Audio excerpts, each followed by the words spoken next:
Bab 570. Kakak senior menjawab, "Nak, aku sadar kamu pasti benar-benar marah saat menerima kabar ini, tapi kemarahanmu tidak ada artinya, itu cuma emosi untuk orang-orang yang lemah. Kalau kamu mau bertemu ibumu, jadilah lebih kuat, temukan 10.000 tetes darah inti di Imperium Athenos." Lalu gambar itu hilang. Ternyata ayah Devan tidak terlalu berharap padanya. Karena itu dia menyuruhnya mencari 10.000 tetes darah peninggalan mereka. Ini sangat sulit, hampir mustahil. Belum tentu juga semua 10.000 tetes darah inti itu bisa ditemukan. Bahkan kalaupun berhasil ditemukan semua, mungkin tidak semua akan menyerahkannya. Seperti beberapa master di atas alam Kaiser. Jangankan 1 juta batu hara, bahkan dengan 10 juta batu hara mereka mungkin tidak mau.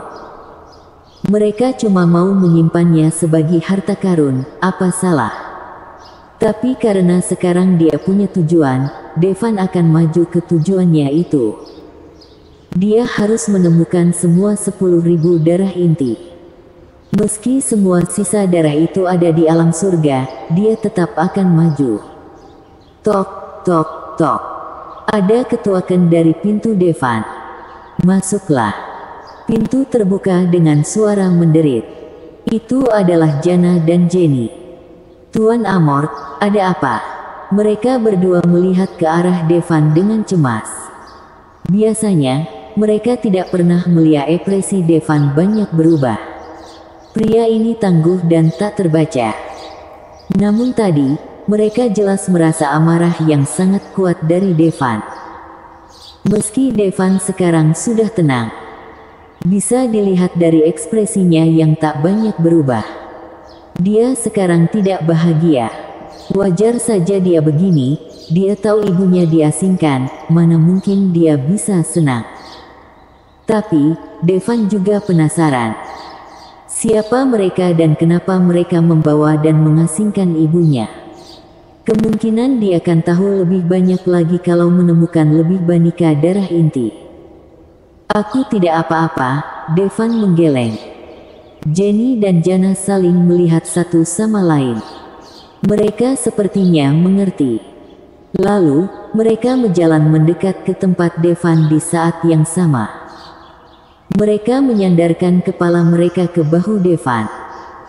"Tuan Amort, kenapa kamu terlihat tidak senang? Kamu bisa melampiaskannya pada kami," kata Jenny dengan suara lirik. Devan melihat ke arah dua wanita itu. Dia jelas paham maksudnya. Tapi, dia sedang tidak mau melakukannya. Devan diam saja, dan mereka berdua masih bersandar ke bahu Devan. Bisa dibilang, dua ketua sekte ini tahu yang mereka lakukan. Cuma dengan mencium aroma merek berdua, Devan yang tadinya cemas, perlahan jadi tenang. Dia mau mendapat semua 10.000 tetes darah, itu pasti tidak bisa didapat dengan cepat. Seperti yang ayahnya bilang, amarah itu emosi untuk orang-orang lemah. Tujuan utamanya sekarang adalah mengumpulkan botol giok lagi. Kirim berita ke alam surga, kumpulkan botol giok dan darah inti, ucap Devan. Mereka berdua gemetaran saat mendengarnya. "Tuan Amort, meski kami bisa mengirim berita ke alam surga, kamu juga tahu kalau mereka tidak peduli dengan batu hara. Kalau mau membeli darah inti dari mereka mungkin akan susah," kata Jana dengan nada serius. "Ya sudah, beri harga yang lebih tinggi. Kalau 2 juta tidak cukup, kasih 10 juta. 10 juta tidak cukup, beri 100 juta. Ucap Devan dengan nada tidak peduli. Sesudah mendengar perkataan Devan, mereka merasa ngeri. Apa dia ini tidak terlalu angkuh? 100 juta untuk sebotol darah inti seharga 1 juta. Kalau satu botol 100 juta, bukankah itu artinya untuk 10.000 botol, mereka butuh 1 triliun batu hara.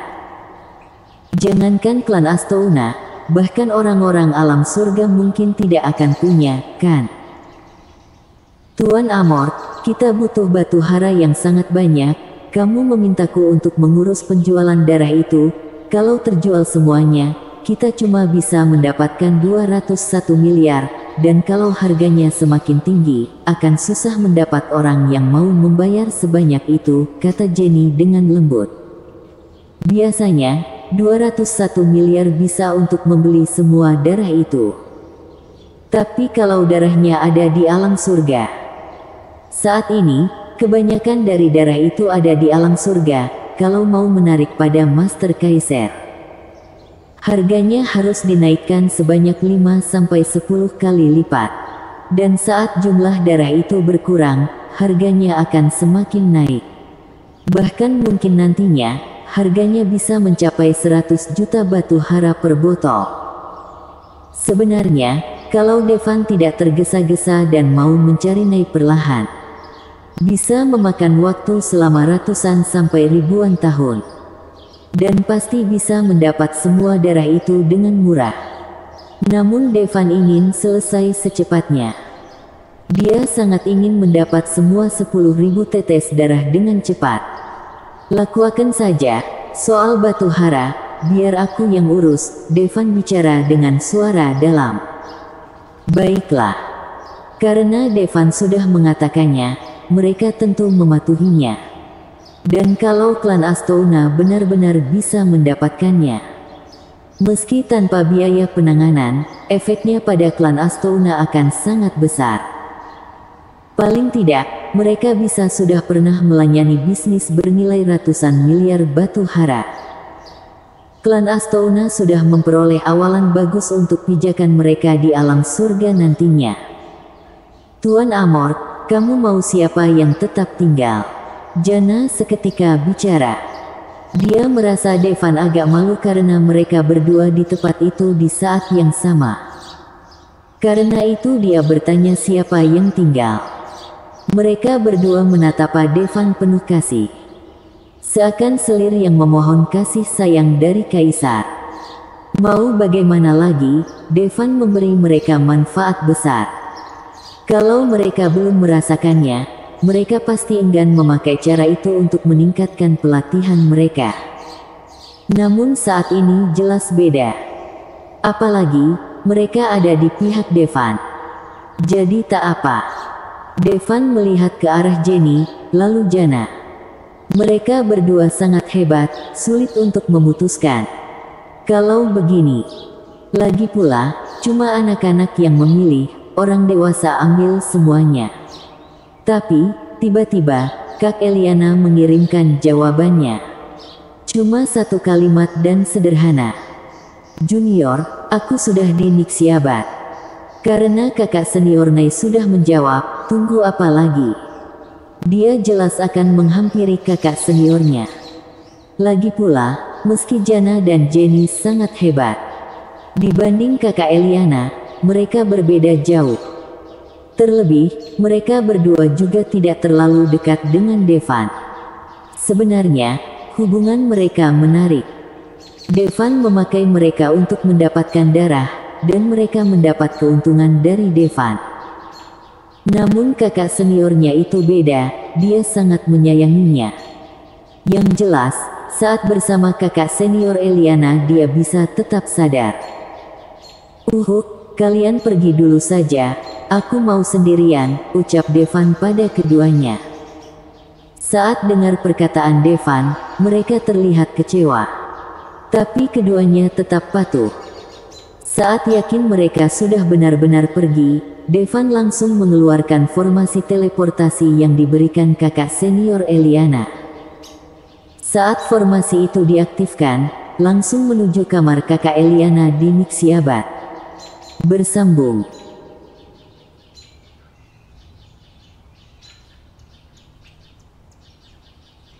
Bab 571. Kakak senior diganggu. Saat Devan sampai di kamar, Eliana ternyata sudah ada di tempat itu. Dia duduk di depan meja rias, sedang menyisir rambut hitamnya. Punggungnya indah dan pantatnya terlihat montok. Tubuhnya benar-benar menakjubkan. Saat memandang Eliana, Devan yang tadinya merasa sedih dan kecewa lalu jadi membaik. Dia terpana memandangnya. Terlebih, saat masih di gunung. Dia punya kesempatan untuk menggunakan kakak senior setiap saat. Tapi, isi kepalanya cuma balas dendam. Kesempatan itu terbuang sia-sia. Tapi dulu, Devan merasa diri Knight tidak pantas. Kaisar pembunuh dulu menipunya dan bilang kalau ginjalnya diganti ginjal babi. Tentu dia merasa malu di hadapan kakak seniornya. Apalagi, dia mengejar dendam. Itu membuatnya berlatih selama 3 tahun. Turun gunung.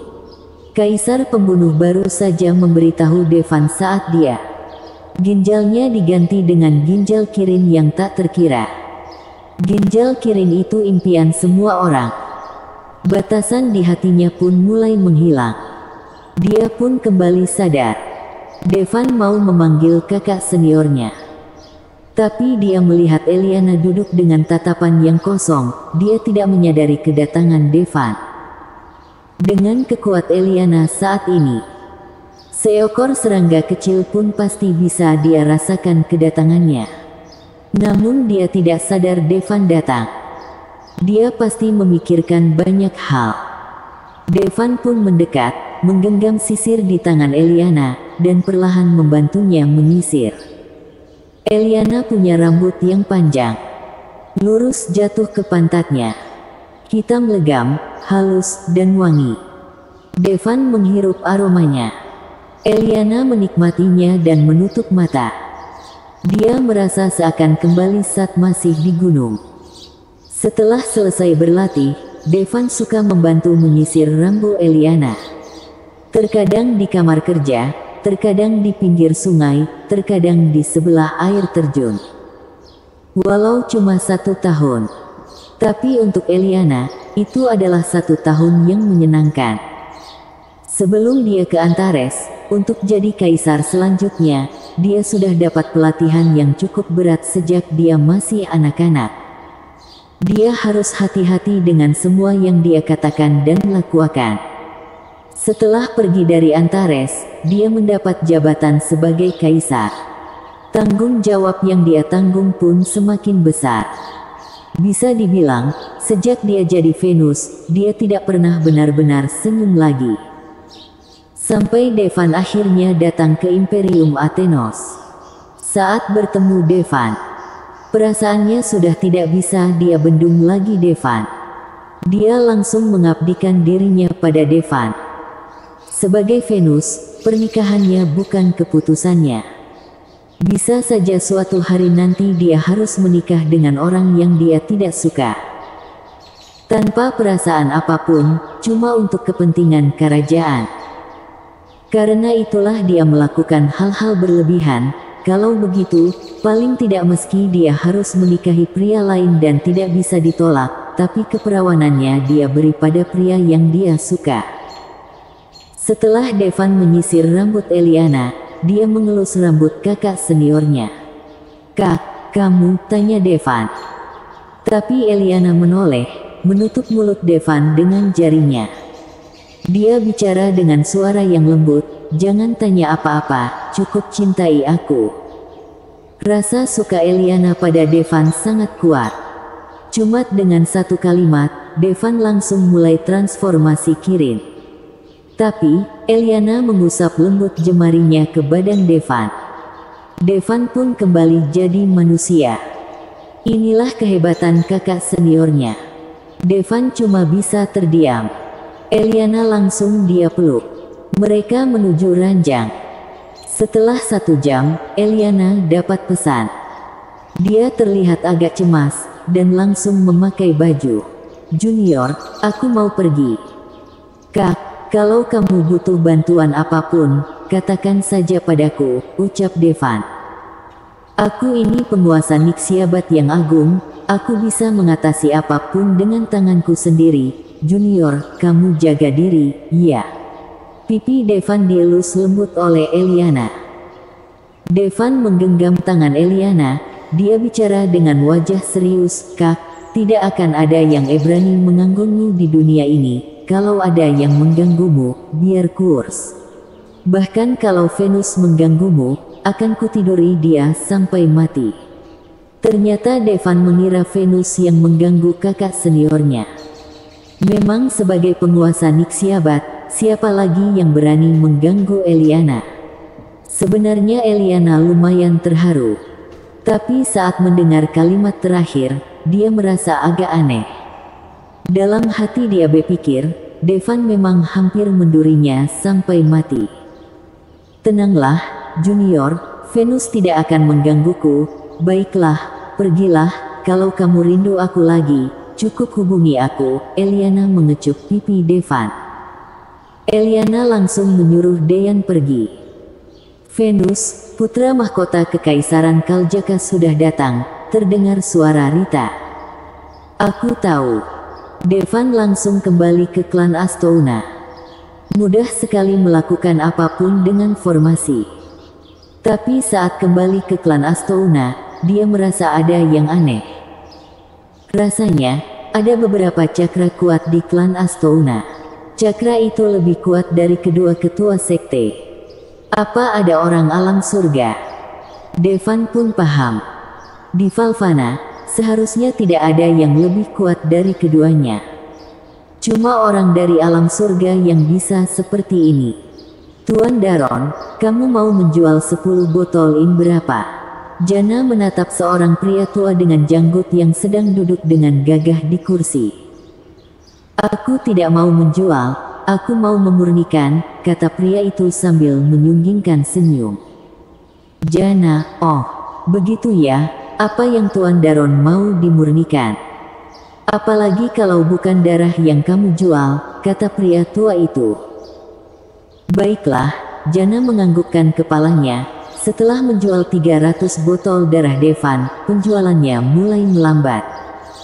Kalau mau terus menjualnya, harganya harus diturunkan. Mau bagaimana lagi, 30 juta batu hara, lebih rendah dari tingkat Trojan, semua harta tidak akan bisa membeli 1 botol. Lagi pula, juga akan terus dijual. Ditimbun dulu sampai konsumen mencarinya, barulah dijual. Tentu akan sangat baik kalau bisa menukarkan langsung dengan yang Devan mau. Kalau begitu, Tuan Daron, bagaimana dengan penukaran 10:1? Kata Jena, setelah berpikir beberapa saat. Sebotol darah Kirin dibarter dengan 10 botol darah peninggalan orang tua Devan. Baik, pria tua itu setuju. Tuan Daron memang bijak, Jana tersenyum senang mendengarnya.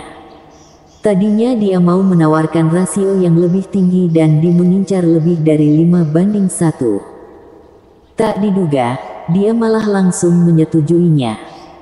Jana mengeluarkan sebuah botol berisi darah Kirin dari Devan dari cincin penyimpanan. Tapi, botol dari Jana itu tidak diambil oleh pria tua itu.